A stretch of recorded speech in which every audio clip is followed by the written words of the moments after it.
नमस्कार स्टूडेंट्स। आज हम लोग जो है क्लास 10th की मैथमेटिक्स का चैप्टर नंबर 12 पढ़ेंगे, जिसका नाम है एरियाज रिलेटेड टू सर्किल्स। जैसा कि इसका नाम बता रहा है, इसमें सर्किल से रिलेटेड सारी बातें होंगी कि सर्किल का सेक्टर का एरिया कैसे निकलेगा, सेगमेंट का एरिया कैसा निकलेगा। सारी बातें मैं इस ही वीडियो में कवर करूंगा। इस वीडियो में बताई गई सभी बातों को आपको करना है नोट डाउन अपनी कॉपी में सिस्टमेटिक तरीके से। उसके बाद आप एनसीईआरटी के क्वेश्चंस लगाएंगे। अगर आपको उन क्वेश्चंस को लगाने में कोई कठिनाई आए तो आप नीचे कमेंट बॉक्स में अपनी दिक्कत लिख सकते हैं। मैं उसका समाधान करने का पूरा प्रयास करूंगा। आज इसी वीडियो में हम आपके सारे के सारे concept areas related to circles वाले चैप्टर के कंप्लीट कर देंगे। चलिए स्टार्ट करते हैं। सबसे पहला काम देखिए, हम एक सर्किल यहां बनाते हैं। ये हो गया एक हमारा सर्किल। अब एक बात मैं पहले ही बताता चलूं, यहाँ पर इस सर्किल को आप अपने बुक के सर्किल से कंपेयर नहीं करेंगे। बुक के सर्किल जो है वो कंप्यूटर की मदद लेकर बनते हैं, एकदम एग्जैक्ट बनेंगे। मैं जो बनाऊंगा वो थोड़े बहुत टेढ़े मेढ़े बन सकते हैं, लेकिन आपको कॉन्सेप्ट पूरा समझ में आएगा। इस बात को आपको ध्यान में रखना है। तो सर्किल्स में रफली बना रहा हूँ, बल्कि आप भी ऐसे ही प्रैक्टिस करिए। विदाउट कंपास आप खुद से ड्रॉ करने का इनको प्रयास करिए, ठीक है? तो इससे आपकी प्रैक्टिस मजबूत होगी। अब ये सर्किल हो गया। इस सर्किल का एक सेंटर होगा, एकदम बीचों बीच। ये जो पॉइंट हमने बनाया, जैसे इस पॉइंट का हम नाम दे दें ओ। ओ क्या है यहां पर? Centre of the circle. इसके बाद हमारा आता है, अगर हम इस सेंटर से ये जो सर्किल की बाउंड्री है, ये जो सर्किल बना हुआ है, इसकी बाउंड्री पर अगर एक लाइन सेंटर से जोड़ दी, जैसे उदाहरण के लिए हमने इसको यहां से यहां तक जोड़ दिया और इसको हमने नाम दे दिया, मान लीजिए यहां सेंटर पे जोड़ रहा है पॉइंट ए। तो ये क्या कहलाता है? आप में से बहुत सारे बच्चों को पहले से पता होगा, ये हमारा हो जाता है रेडियस। ठीक, कहीं भी हो सकता है, ऐसा जरूरी नहीं है कि इसी जगह पर हमारा रेडियस होगा। हमेशा कहीं भी, बस सेंटर से लेकर के वो जो है पूरा सर्किल की बाउंड्री तक छू रहा हो, ये रेडियस है। ये भी एक रेडियस है। इस तरीके से कहीं भी रेडियस हो सकता है। बेसिकली इधर भी हो सकता है, कोई ये सोचे को उधर हुआ तो उधर नहीं, इधर भी हो सकता है, कहीं भी रेडियस हो सकता है हमारा। बेसिक बात क्या थी रेडियस की? पूरी सर्किल के सेंटर से सर्किल की बाउंड्री को जो लाइन टच करेगी वो रेडियस कहलाती है। ये था हमारा सर्किल का सेंटर पॉइंट ओ। अब इस सेंटर से अगर हम जो है ज्वाइन करें सर्किल के ऊपर कोई भी दो पॉइंट, सर्किल के ऊपर कोई दो पॉइंट क्या करेंगे? मतलब वो सर्किल पर ही है। कहने का मतलब, जैसे यहाँ एक पॉइंट हम मान लेते हैं एग्जांपल के रूप में, ये सर्किल पर है, सर्किल की बाउंड्री पर पॉइंट ए, और इसको अगर हम इसके सेंटर से ले जा करके ज्वाइन कर दें दूसरे तरफ कहीं, कहने का मतलब वो पॉइंट भी सर्किल पर होना चाहिए। तो जैसे यहाँ हमारा पॉइंट था, मैं थोड़ा मोटा कर दिया आपको ताकि समझ में आ जाए। तो ये ए बी हमारा क्या हो जाएगा? इसको हम लोग कहते हैं यहाँ पर डायमीटर। ठीक, अब आपको इतनी बात पढ़ने के बाद समझ में आ गया होगा कि डायमीटर क्या होगा। जस्ट एक रेडियस इधर बना हुआ है ओ बी, जैसे मान लीजिए एक रेडियस इधर बना हुआ है ओ ए। तो डायमीटर क्या है? दो रेडियस का ही सम है, या दूसरे रूप में कहा जाए तो जस्ट एक रेडियस का डबल। क्योंकि रेडियस आप जानते हैं हमेशा फिक्स्ड रहेगी। फिक्स्ड कैसे? मतलब अगर मान लीजिए इस सर्किल में मैं एक रेडियस बना दूं, ये ओ सी, और इसकी लेंथ अगर हम मान लें 7 सेंटीमीटर, तो ये OB भी 7 हो जाएगा, OA भी 7 हो जाएगा, सब के सब यहाँ पर कितने हो जाएंगे हमारे? 7 सेंटीमीटर के। ठीक, तो मुद्दे की बात क्या निकल कर आई कि डायमीटर जो होगा वो रेडियस का जस्ट डबल होगा। तो मैं इस बात को यहाँ लिख देता हूँ, आप नोट कर लीजिएगा।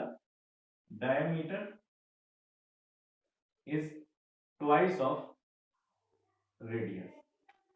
ठीक, या दूसरी बात, अगर रेडियस के टर्म में इसी बात को लिखें, 2 को जस्ट मैं इस तरफ भेज देता हूं, तो आप लिख सकते हैं कि डायमीटर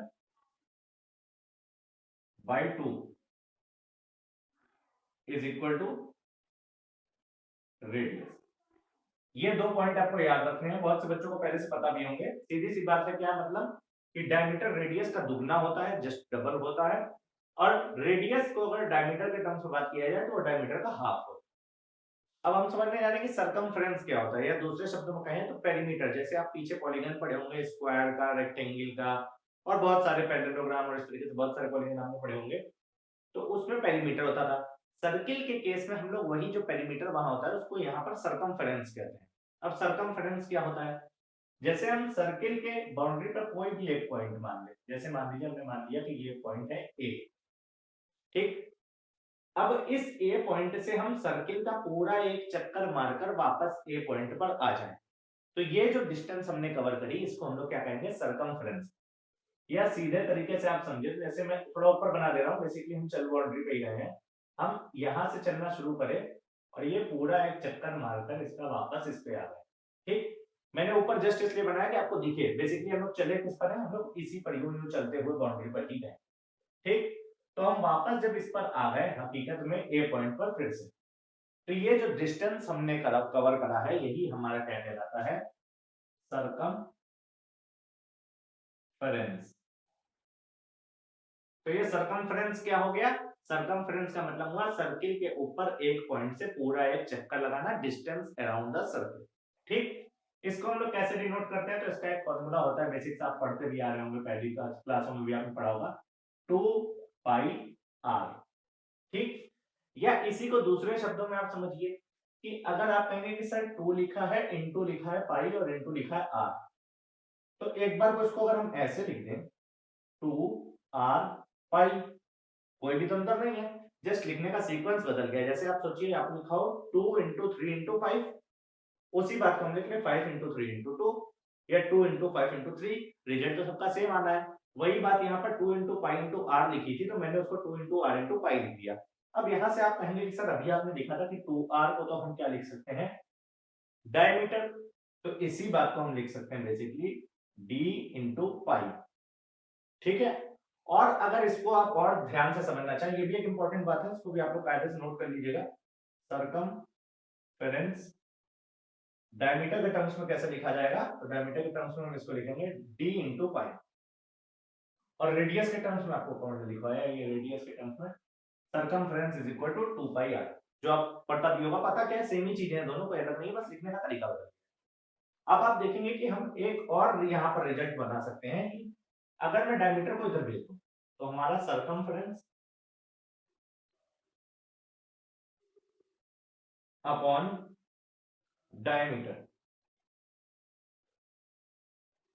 क्या रिजल्ट देगा, पाई के बराबर, ठीक। ये भी एक इंपॉर्टेंट बात होती है कि सरकमफेरेंस अपॉन डायमीटर क्या होता है, पाई के बराबर। इन सब का हम लोग यूज करेंगे, आप लोग इनको कॉपी में जैसे जैसे मैं बता रहा हूं उस तरीके से नोट करते। अब हम लोग देखेंगे कि सर्किल का एरिया कैसे निकाला जाता है, बहुत सिंपल सा होता है। ये जैसे सर्किल है हमारा, इसका है सेंटर O। अब देखिए यहाँ पर जो है हमको ध्यान देने वाली क्या बात है कि एरिया होता क्या है, सरकमफेरेंस तो आपने समझ लिया कि एक सर्किल का पूरा चक्कर लगाना, distance around the circle. Area क्या होता है, एरिया सर्किल का ही नहीं, किसी भी फिगर का आप एरिया निकालते तो आ रहे होंगे, एरिया की डेफिनेशन जस्ट इतनी सी होती है कि अगर हम उस फिगर को किसी प्लेन जगह पर रखें तो वो कितना स्पेस ऑक्यूपाई करता है। मतलब अगर हम जैसे सर्किल को किसी प्लेन स्पेस पे रखें, जैसे हमारा व्हाइट बोर्ड ही एक प्लेन स्पेस है मान लीजिए, इस पे जो हमने सर्किल को रखा तो ये पूरा ये कितना एरिया कवर कर रहा है, यानी कि कितनी जगह ले रहा है ये सब, मतलब पूरा यहां से लेकर के ये पूरा है कितना जगह ले रहा है। इसको हम लोग कैसे लिखते हैं, तो आप इसको लिखते हैं directly area of circle is equal to, बहुत सारे बच्चों को पता भी होगा, पाई आर स्क्वायर, जहां पर आर क्या होता है, आर इसका रेडियस होता है। जैसे इसी फिगर में मैं बना दूं, ये तो मतलब मैंने वो बनाए हैं कि जगह कितनी ले रहा है, ओ से मान लीजिए हमने जोड़ दिया, इसका डिस्टेंस मान लीजिए 10 सेंटीमीटर, फिर 10 सेंटीमीटर यहाँ पर रखा जाएगा और उसका स्क्वायर हो जाएगा। पाई की वैल्यू आप जानते हैं, पाई कितनी हम ले सकते हैं, पाई की कोई एग्जैक्ट वैल्यू है नहीं, पाई को हम लोग जनरली 22/7 देते हैं, या तो 3.14 लिया जाता है।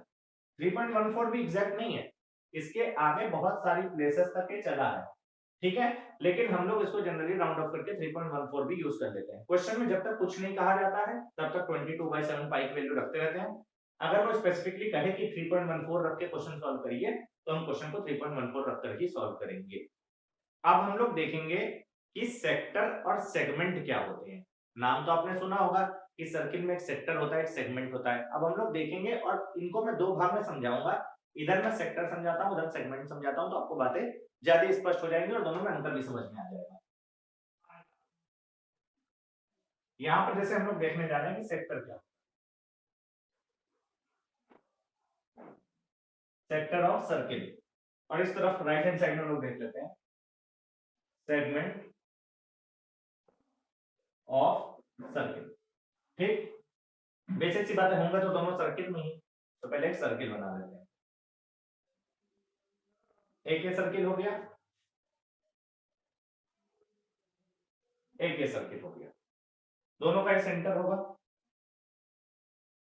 जैसे मान लीजिए ओ हमारा एक सेंटर, इस सर्किल के सेंटर का भी नाम हम ओ दे देते। ठीक, ये बन गया हमारा दोनों सर्किल। अब सेक्टर में देखिए, पहले समझिए क्या होता है। सेक्टर कभी भी कहा जाएगा जब सर्किल के दो रेडियस हो। अभी आपने रेडियस समझ लिया क्या होता है, जैसे मान लीजिए एक ये रेडियस, ठीक, ओ ए, एक रेडियस कोई और है इधर ओ बी, ये दोनों हमारे क्या है, रेडियस है। ठीक, तो अब ये जो रेडियस, दो रेडियस और एक ये जो नीचे पोर्शन गया हुआ है सर्किल का, इसको हम लोग कहते हैं कि ये सर्किल की आर्क है, आर्क ऑफ सर्किल। तो सेक्टर क्या होता है, वो सर्किल के रेडियस और आर्क से बनता है। सेक्टर में क्या क्या चीजों की जरूरत पड़ेगी, रेडियाई, रेडियाई क्या होता है आप सब, रेडियस का प्लूरल।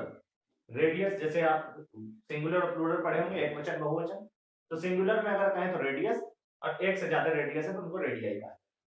तो इसमें रेडियाई होगा एंड आर्क होगी। ठीक, या और स्पेसिफिकली लिखना चाहो आप तो लिख सकते हो कि two radius and arc make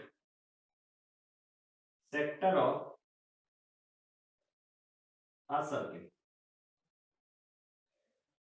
ठीक, किसी भी सर्किल का सेक्टर कैसे बनता है, दो रेडियस और आर्क से। तो जैसे मैं इसको पॉइंट पी दे दूं, मान लीजिए जस्ट डिफरेंशिएशन के लिए कि बाकी भाग से अलग हो जाए, तो हमारा ये जो ए पी बी या ओ ए पी बी वाला ये वाला जो पोर्शन आप देख रहे हैं, ये क्या हमारा कहलाएगा, ये हमारा हो जाएगा सेक्टर। ठीक, अब देखते हैं सेगमेंट क्या होता है, इसको आप लोग नोट कर लीजिएगा प्रॉपर। इसी तरीके से सेगमेंट देखते हैं। सेगमेंट में देखिए हमारे पास रेडियस की नीड नहीं होती है, हमें कॉर्ड चाहिए होती है। उससे पहले मैं आपको समझा देता हूं कि कॉर्ड क्या होती है। जैसे एक सर्किल में अगर हम कहीं पर भी सर्किल के ऊपर के दो पॉइंट्स को ज्वाइन कर लें, जैसे मान लीजिए पॉइंट ए था और ये पॉइंट बी था, ये सर्किल पर ही दोनों पॉइंट्स हैं, इनको हम ज्वाइन कर दें, ये हमारे ज्वाइन हो गए दोनों, तो ये ए बी क्या कहलाएगी, सर्किल की कॉर्ड कहलाती है। ठीक, तो जब भी सर्किल में ऊपर, सर्किल के ऊपर दो पॉइंट्स को ज्वाइन किया जाएगा, वो हमारे कॉर्ड कहलाते हैं। और ये कॉर्ड, और जैसे मैं यहाँ पर एक पॉइंट देता हूँ पी एग्जांपल के रूप में, तो ये वाला जो पोर्शन होगा ए पी बी वाला, ये हमारा क्या कहलाएगा, ये कहलाएगा सेगमेंट। ठीक, तो सेगमेंट कैसे बनता है, कॉर्ड एंड आर्क। ठीक, ये आर्क है, सी लिखा हुआ है। कॉर्ड और आर्क से जो है हमारा क्या बनता है, सेगमेंट ऑफ द सर्किल। अब इतनी बात आप लोग नोट कर लीजिएगा कि सेक्टर क्या होता है एंड सेगमेंट क्या होता है, तो आपको क्लियरली पता चल जाएगा, दिमाग में भी सेट हो जाएगी बात कि कब हमको सेक्टर समझना है और कब हमको सेगमेंट समझना है। ठीक, सेक्टर में क्या हो रहा था, देखिए दो रेडियस थे और एक आर्क, ठीक है। सेगमेंट में क्या हो रहा है, एक कॉर्ड है हमारे पास और एक पूरी आर्क, तो ये हमारा सेगमेंट हो गया। ठीक, कहीं भी हो सकता है, मैं और डिटेल बता देता हूँ थोड़ा, जैसे ये सेगमेंट हो जाएगा हमारा। ठीक, सीडी इसको मान लीजिए हम नाम देते हैं, ये वाला पूरा एक सेगमेंट है। कहीं भी हो सकते हैं, बेसिकली एक कॉर्ड होनी चाहिए और एक आर्क होनी चाहिए। उसी तरीके से सेक्टर भी इसमें कहीं भी हो सकते हैं, जैसे इस वाले को आप भूल जाइए एक सेकंड के लिए, सीडी, तो ओ डी सी ये भी एक सेक्टर हो जाएगा। इस तरीके से आपको बात स्पष्ट हो गई होगी कि सेक्टर और सेगमेंट में क्या अंतर होता है। अब हम लोग सेक्टर के बारे में कुछ और बातों को समझते हैं। जैसे हमारा ये सर्किल है, इसका ये सेंटर है पॉइंट ओ, और जैसे इसमें दो radius O A and O B. अब जैसे इसको मैं नाम दे दूं यहाँ पी, एंड इसको मान लीजिए हम लोग यहाँ पर नाम दे देते हैं क्यू। तो एक आपको यहाँ पर दिख रहा है सेक्टर बिल्कुल आसानी से, ओ ए पी बी, दो रेडियस है और उसके साथ साथ हमारी एक आर्क है। ये वाला जो सेक्टर होगा इसको हम लोग क्या कहेंगे, माइनर सेक्टर। तो सर फिर मेजर सेक्टर क्या होगा, जितना सर्किल का बचा हुआ भाग है वो हमारा पूरा कहलाएगा मेजर सेक्टर। मेजर सेक्टर, ठीक। अब इसमें क्या चीज आपको ध्यान देनी है, जैसे हमारे माइनर सेक्टर है तो इसका कुछ ना कुछ ये एंगल हमको होगा जरूर, क्योंकि दो रेडियस गए हुए हैं तो वो रेडियस कुछ ना कुछ एंगल बना रहे होंगे, 30 डिग्री, 60 डिग्री, 50 डिग्री, 40 डिग्री, कुछ भी आपको देगा। तो उदाहरण के लिए हम मान लेते हैं थीटा डिग्री, एंगल कितना दिया है, थीटा दे रखा है। जैसे अब थीटा से बहुत बच्चे डरने लग जाते हैं कि सर थीटा क्या चीज आ गई, नहीं थीटा कुछ नहीं है, आपको मानना है ए मान लो, एक्स मान लो, वाई मान लो, तो उसी तरीके से कुछ एंगल को माना जाए इसलिए थीटा मान लिया गया है, ठीक। अब ये थीटा जैसे मान लीजिए एग्जांपल के तौर पे और आपको डिटेल में समझाते हैं, हमारे पास थीटा मान लीजिए दिया हुआ था 60 डिग्री, तो यहाँ पर थीटा 60 डिग्री यानी कि ये वाला एंगल 60 डिग्री का बन रहा होगा। तो ये 60 डिग्री पर जो सेक्टर बना, इस सेक्टर को हमने क्या कह दिया, माइनर सेक्टर। मैं इसको और खोल के इधर बड़ा सा बनाता हूं, तो ये कुछ ऐसा सा है, O A P and B, और यहाँ पर एंगल कितना है, 60 डिग्री, ठीक। ये हमने क्या बनाया, ये हमने माइनर सेक्टर को बनाया, ठीक। अब यहाँ पर देखो मेजर सेक्टर भी आप बन सकता है, तो मेजर सेक्टर कैसा बनेगा, मैं इसको भी खोल के बना देता हूँ इस तरफ। मेजर सेक्टर हमारा देखिए कुछ ऐसा सामने दिख रहा है,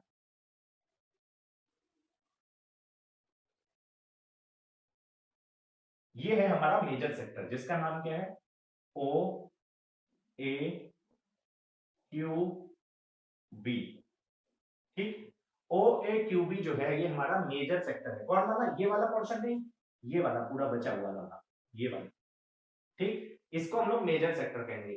सर इसमें भी तो कुछ ना कुछ एंगल होगा, बिल्कुल। इसका एंगल कैसे निकलता है, जितना हमें थीटा गिवन है उसके अलावा जितना भी बचा हुआ है सब मेजर सेक्टर का भाग है। कैसे पता चलेगा, देखिए एक सर्किल में जैसे हम यहाँ मान लें कि एक सर्किल है, इसका ये सेंटर है पॉइंट ओ। अब सर्किल के एक चक्कर पूरा लगाने में कितने डिग्री बनते हैं, या कितने डिग्री पे आप एक पूरा सर्किल काउंट करेंगे, तो 360 डिग्री पे, 360 डिग्री पर एक सर्किल बन जाता है। या सीधी बात कही जाए, जैसे आप फ्रंट पे खड़े हैं और आपसे कहा जाए कि 360 डिग्री आप मुड़ जाइए, मींस आप जिस तरफ देख रहे होंगे उधर ही से आप एक चक्कर लगाकर फिर से वहीं की तरफ देखने लग जाएंगे। या इसको 0 डिग्री मान लीजिए कि आप मूवमेंट ही नहीं करें, या ये पूरा कितना कहलाता है, 360 डिग्री, और जिसको हम लोग क्या कहते हैं, कंप्लीट एंगल भी कहा जाता है, ठीक। लेकिन वो ज्योमेट्री की ज्यादा डिटेल की बात है, उसको नहीं समझना है, आपको इतना समझ लेना है कि सर्किल में पूरा एंगल कितना होता है, 360 डिग्री का। 60 डिग्री का हमने मान लिया माइनर सेक्टर में, तो मेजर सेक्टर में कितना गया होगा, बहुत आसानी से बात है, आप कहेंगे कि सर ये बचा हुआ वाला भाग तो ही है मेजर सेक्टर पूरा, यहां से यहां तक, तो इसकी ही हमको वैल्यू चाहिए, कितनी आएगी यहाँ पर इस पूरे एंगल की वैल्यू सर, तो 360 डिग्री में से हम जैसे 60 डिग्री को माइनस करें, कितना आ गया हमारे पास, 300 डिग्री। यानी कि इसका जो मेजर सेक्टर का इस एग्जांपल में एंगल बन रहा है वो कितने डिग्री का बन रहा है, 300 डिग्री, ठीक है। तो मेजर सेक्टर और माइनर सेक्टर वाली बात आपको स्पष्ट रूप से समझ में आ गई। अब हम लोग देखते हैं, जैसे कि मेजर सेक्टर और माइनर सेक्टर थे, सेम उसी तरीके से हमारे पास मेजर सेगमेंट और माइनर सेगमेंट भी होते हैं, ठीक। तो ये जैसे मान लीजिए एक सर्किल था जिसका सेंटर ओ था, अभी हमने देखा था कि कोई भी एक कॉर्ड, जैसे हमने ए बी एक कॉर्ड बना ली, इस पॉइंट पर नाम दे देते हैं इधर पी, जस्ट नेम के लिए, और इसको क्यू। तो ये जो एपीबी थी ये हमारी क्या कहलाई थी अभी, माइनर सेगमेंट। पहले तो हमने इसको जस्ट सेगमेंट कहा था, लेकिन और स्पेसिफिक बात करी जाए तो ये माइनर सेगमेंट। अब मेजर सेगमेंट क्या होता है, यानी कि पूरा बचा हुआ वाला भाग, तो ये वाला पूरा भाग जो आपका बच रहा है ए क्यू बी वाला इतना, ये क्या कहलाएगा, मेजर सेगमेंट, ठीक। यहाँ थीटा का उतना रोल कोई है ही नहीं तो उसके बारे में बात नहीं करते हैं। एक बार मैं स्पेसिफिकली और बना देता हूँ कि माइनर सेगमेंट कैसे बना होता है, तो माइनर सेगमेंट जैसे ऐसा सा आपको मिलेगा, ए पी बी, और मेजर सेगमेंट कैसे हमको मिलेगा,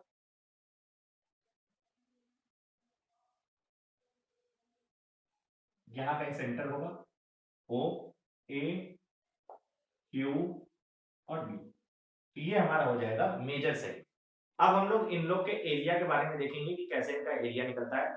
आप सेक्टर वाली बात जो भी मैंने पहले बताई थी और सेगमेंट वाली बात को प्रॉपर कॉपी में बना लीजिएगा, तो आपको आगे जब आप नोट्स को रिवाइज करेंगे तो सीधे देखते ही पता चल जाएगा कि सेगमेंट और सेक्टर क्या होते हैं, मेजर सेक्टर माइनर सेक्टर क्या होता है, मेजर सेगमेंट और माइनर सेगमेंट क्या होता है। अब हम लोग देखते हैं कि इन लोगों के एरिया कैसे निकाले जाते हैं, उनके फॉर्मूला कैसे हैं। पहली बात मैं यहाँ बताता चलूं, एकदम सभी बच्चों के लिए स्पष्ट है, फॉर्मूला रटने की कोई जरूरत नहीं पड़ेगी।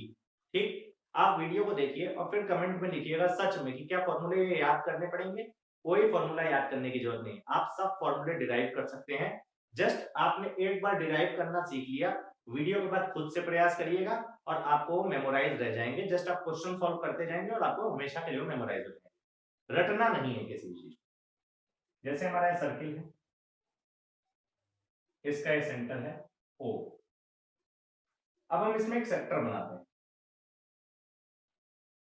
OA OB, दो रेडियस हमने बना दिए, OA और OB, और यहाँ पर जैसे P नाम दे देते हैं जस्ट फॉर द नेमिंग। ठीक, तो हमारा यहाँ पर कुछ भी एंगल दिया रहता है, उस एंगल को हम लोग मान लेते हैं थीटा। तो ये आपसे कहेगा कि इसका हमको ये सेक्टर का एरिया निकालकर दिखाइए। तो सेक्टर का एरिया कैसे निकलता है, बहुत सिंपल सी बात है, पहले आप ध्यान से समझिए। अभी मैंने लिखा था कि सर्किल का एरिया कितना होता है, फिर से लिख देता हूं, एरिया ऑफ सर्किल कितना था, पाई आर स्क्वायर। ठीक, अब इसी चीज को आप ऐसे समझिए कि सर्किल में अभी आप सब बताए थे कि पूरा एंगल कितना होता है, 360 डिग्री का। यानी कि जब यूनिटरी मेथड है, ये जो मेथड करने जा रहे हैं उसको हम लोग यूनिटरी मेथड कहते हैं। जब 360 डिग्री होता है एंगल, जब 360 डिग्री होता है तो एरिया कितना बनता है, पाई आर स्क्वायर के बराबर। ठीक, अब मैं आपसे पूछूं कि जब 1 डिग्री का एंगल होगा तो एरिया कैसे लिखा जाएगा, तो आप कहेंगे सर 1 डिग्री का जब एंगल होगा तो हम लोग एरिया लिखेंगे पाई आर स्क्वायर अपॉन 360 डिग्री। ठीक, अब जब आपको ये पता चल गया कि 1 डिग्री का एरिया ऐसे लिखा जाएगा, अब मैं कह रहा हूं थीटा जब एंगल रहेगा तब हम कैसे लिखेंगे, एंगल हमारे पास थीटा है, तब हम एरिया को कैसे लिखेंगे। मींस आप कहेंगे सर ये पूरी बात एक की निकली है, इसको थीटा से हम मल्टीप्लाई करें, तो फाइनली जो बात आएगी वो आएगी pi are square upon 360 degree into theta. या पूरी बात का सम जो है वो क्या निकल कर आया, वो ये निकल कर आया कि area of sector of circle कैसे निकलेगा, थीटा को इसके साथ रख देता हूं, है कुछ नहीं, मल्टीप्लाई में है तो हम जैसे भी लिख सकते हैं, theta upon 360 degree into pi are square. ये हमारा निकल कर आ गया फॉर्मूला, जिसको आपको रटना नहीं है, एक बार ऐसे डिराइव करके देखना है कि क्या आप भी इस तरीके से कर पा रहे हैं वीडियो देखने के बाद कि नहीं। ना समझ में आए वीडियो को फिर से देखिए, उस वाली बात को समझिए, तब भी नहीं समझ में आए कमेंट करिए कि सर इस पोर्शन को हम नहीं समझ पाए, फिर से बताइए, मैं आपका पूरा समाधान करूंगा। अब हमने इसका सेक्टर का एरिया निकालना तो सीख लिया। कई बार आपसे क्या करता है, क्वेश्चन में पूछ लेता है कि इसकी आर्क की लेंथ बताइए। ये जो एपीबी वाला पोर्शन है, मैं अलग से बना दे रहा हूं, है ये वाला एपीबी, ये वाला पोर्शन, इसकी लेंथ पूछ लेगा। अब इसकी लेंथ कैसे निकले, तो फिर से वही बात है कि आपको थोड़ा सा नॉर्मल सी बुद्धि लगानी है कि सर अभी आपने बताया था कि सरकमफ्रेंस, सरकमफ्रेंस ऑफ सर्किल कितना मैंने लिखवाया था अभी, तो आप कहेंगे sir 2 pi r, 2 pi r circumference of circle होता है। फिर से यूनिटरी मेथड को अप्लाई करते हैं। आप जानते हैं कि पूरा चलना यानी कि 360 डिग्री चलना, तो जब हम 360 डिग्री चलते हैं तो हमारी आर्क की लेंथ कितनी आती है, यानी कि हमारा सरकमफ्रेंस कितना आता है, 2 पाई आर। ठीक, मैं कहूं कि 1 डिग्री चलने के लिए कैसे आप निकालेंगे, तो आप कहेंगे सर 1 डिग्री के लिए just 2 pi are upon 360 degree. तो जब थीटा एंगल है तो इसके सामने ये आर्क की लेंथ कितनी हो जाएगी, 1 की निकल कर आ गई, जस्ट इसको थीटा से हम मल्टीप्लाई करते हैं, यानी कि थीटा जब रहेगा तो आर्क की लेंथ आएगी 2 pi are upon 360 degree into theta. यानी कि पूरी बात को हम कैसे लिख सकते हैं proper, length of arc of sector of angle theta, यानी कि उस आर्क की लेंथ जो कि सेक्टर कितने डिग्री का है, थीटा डिग्री का है, एंगल वहां कितना बन रहा है, थीटा बन रहा है, हम कैसे लिखेंगे, theta on 360 degree into 2 pi r. देखिए कितनी सरलता से आप इसको डिराइव कर पा रहे हैं। आप भी प्रयास करिएगा, बहुत इजीली आप इन फॉर्मूलों को बना ले जाएंगे, कोई भी दिक्कत नहीं होगी, इनको रटने की भी नीड नहीं पड़ेगी। ठीक है, तो अभी तक हमने दो चीजें सीख ली, इसका सेक्टर का एरिया कैसे निकाला जाएगा और इसका लेंथ कैसे निकलेगी आर की। अब देखिए, जैसे अभी आपने यहाँ पर एक बात ध्यान रखनी है, इस पूरे थ्रू आउट द चैप्टर वो बात चलेगी कि जब तक क्वेश्चन में आपको सिर्फ और सिर्फ एरिया ऑफ सेक्टर कहे, दिस मीन्स वो माइनर सेक्टर की बात कर रहा है। जब भी एरिया ऑफ सेगमेंट कहे, तो जैसे अभी मैंने बताया था, वो माइनर सेगमेंट की बात कर रहा है। जब वो मेजर सेक्टर और मेजर सेगमेंट स्पेसिफिकली कहेगा, तभी हम उसका एरिया निकालेंगे। तो अब आप यहाँ से समझेंगे कि सर कैसे निकलेगा मेजर सेक्टर का एरिया, तो उस वाली बात को देख लेते हैं। जस्ट सिंपल, जैसे हमने नॉर्मल सेक्टर का एरिया निकाला है, उसी तरीके से हम मेजर सेक्टर का भी एरिया निकाल सकते हैं। कैसे? अब इसमें देखिए हमारे पास थीटा एंगल है, तो आपसे अगर पूछा जाए कि ये पूरा एंगल कितने का होगा, अभी आपने देखा कि इसको हमने 60 डिग्री माना, तो ये पूरा आया 300। कैसे निकल के आया था? 360 डिग्री में से 60 घटा दिया था, तो 300 निकल कर आया था। यानी कि इस पूरे एंगल की वैल्यू यहां से यहां तक कितनी होगी, 360 डिग्री माइनस थीटा। ठीक, अब कुछ इसमें दिक्कत रही नहीं गई, जैसे मैं यहाँ पर क्यू पॉइंट मान लेता हूं। तो मान लीजिए आप अगर निकालना चाहें area of major sector, major sector क्या नाम है, ओ ए क्यू बी, इस फिगर के लिए, और फिगर में हो सकता है बदल जाए, तो हम कैसे निकालेंगे इसको, मेरे पास जगह तो है, मैं नीचे लिख दे रहा हूं, सामने लिख लीजिएगा। सिंपल सा भी आपने देखा था, theta upon 360 degree into pi are square था, तो यहां पर कैसे निकलेगा, थीटा की जगह हम कौन सा एंगल रख दें जो अभी निकाले, 360 degree minus theta upon 360 degree into pi are square. ये भी एक इंपॉर्टेंट बात है जो कि आपको याद रखनी है कि मेजर सेक्टर का एरिया कैसे निकालेंगे। जस्ट देखिए 360 डिग्री माइनस थीटा, यहाँ पर एक नई बात है, बाकी पूरी बात वही है, और ये भी नई नहीं है। अगर आप इस वीडियो को देखने के साथ साथ बातों को समझते चल रहे हैं, तो जस्ट वही जो एंगल बचा हुआ है, कितने में से 360 डिग्री में से थीटा को घटा दिया, 360 माइनस थीटा यहाँ पुट कर दिया। एक और तरीके से एरिया ऑफ मेजर सेक्टर निकलता है, उस बात को भी आपको ध्यान रखना है। ये वाला फॉर्मूला तो आप याद रखेंगे, बेसिक्स बात है। और दूसरा क्या हो सकता है, सिंपल सी बात है कि अगर हम कहें कि एरिया ऑफ मेजर सेक्टर, तो एक तरीके से और समझिए, क्या आप कहें कि सर सर्किल का पूरा एरिया में ये सारी बातें कवर कर लेगा और सेक्टर में खाली इतनी वाली बातें कवर करेगा, यानी कि अगर हम सर्किल के एरिया में से इस सेक्टर के एरिया को घटा दें, तो हमारे पास ये वाला पोर्शन बचेगा जो कि हमारा एरिया ऑफ मेजर सेक्टर ही है। तो इसको हम सीधे शब्दों में कैसे लिख सकते हैं कि area of major sector is equal to pi are square, यानी area of circle minus area of minor sector. ठीक, ये भी इंपॉर्टेंट बात है, इसको भी आपको याद रखना है। बेसिकली ये कॉमन सेंस की ही बात है कि भाई हमने सर्किल के एरिया में से सेक्टर वाला एरिया इसमें से माइनस कर दिया, तो अब ऐसी बात है को इसका एरिया बचा मेजर सेक्टर का।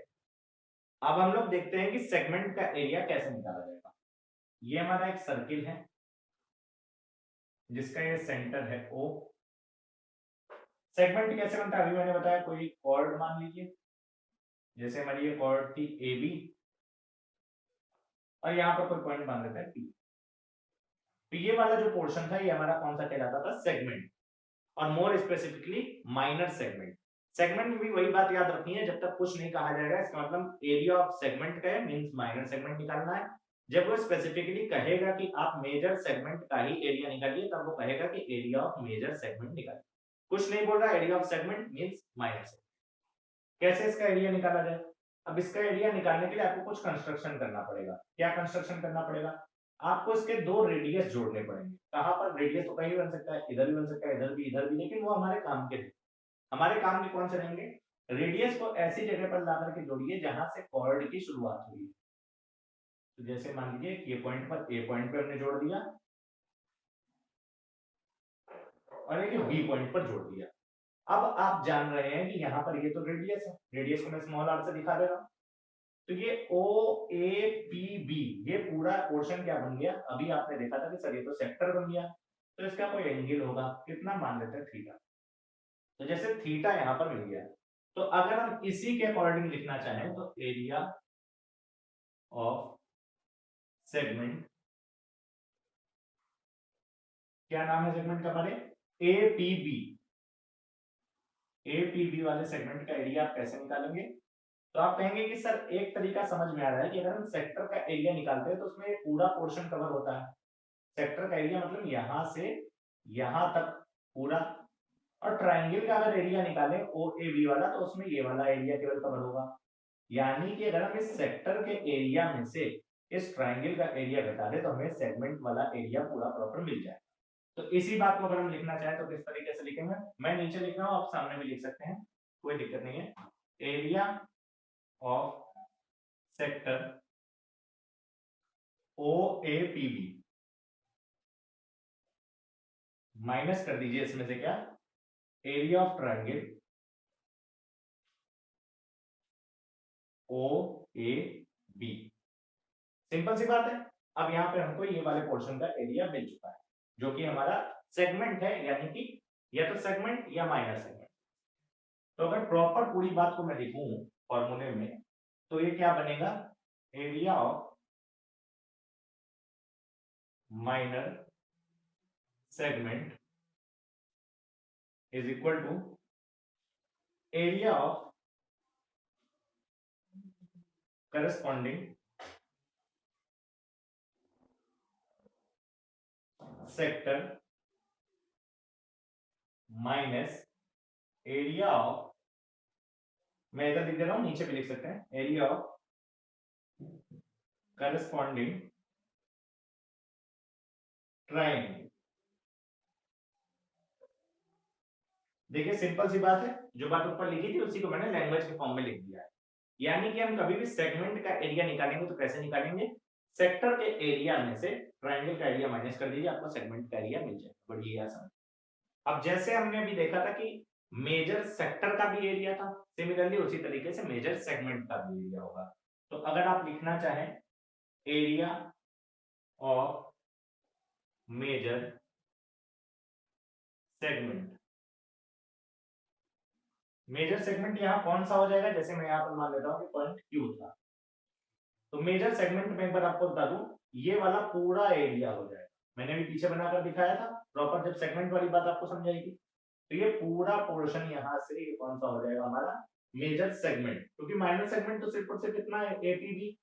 इसका नेमिंग अगर आप करें मेजर सेगमेंट की तो ए क्यू बी वाला पूरा ये मेजर सेगमेंट है। तो मैं प्रॉपर लिख दे रहा हूं एरिया ऑफ मेजर सेगमेंट कैसे निकलेगा? पाई आर स्क्वायर में से, यानी कि पूरे सर्किल के एरिया में से सिर्फ और सिर्फ माइनर सेगमेंट वाला एरिया हम माइनस कर दें। तो पाई आर स्क्वायर पूरे सर्किल का area minus area of minor segment.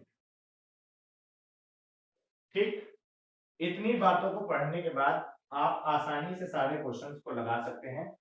ये फॉर्मूले इस चैप्टर में आपको पढ़ने हैं। ठीक, अब मेरा ये सजेशन है कि पूरा वीडियो देखने के बाद आप प्रॉपर तरीके से इनको नोट डाउन करिए कॉपी में, देन एनसीईआरटी के क्वेश्चंस ट्राई करिए, बहुत आसानी से आप क्वेश्चंस को सॉल्व कर लीजिए। ठीक, एक सिंगल फॉर्मूला इसमें रटने की जरूरत नहीं है अगर आपने इसको सही से डिराइव कर दिया और पूरी बात को समझ लिया। ठीक, यहां पर आपका ये सेशन कंप्लीट होता है। मैंने इस क्लास में एरिया रिलेटेड टू सर्किल्स की सारी बातें आपको बता दी हैं। अब आपको इसकी प्रैक्टिस करनी है। इस वीडियो को लाइक करिए, नीचे कमेंट करके बताइएगा कि ये वीडियो आपको कैसा लगा। हमारे चैनल को सब्सक्राइब करिए और इस वीडियो को अपने दोस्तों के साथ ज्यादा से ज्यादा शेयर करिए। आप अगला वीडियो किस टॉपिक पर चाहते हैं इसको कमेंट बॉक्स में जरूर लिखिए। मैं पूरा प्रयास करूंगा कि उस टॉपिक पर भी एक वीडियो आपको बनाकर जल्द से जल्द हो। बहुत बहुत धन्यवाद। Thank you very much.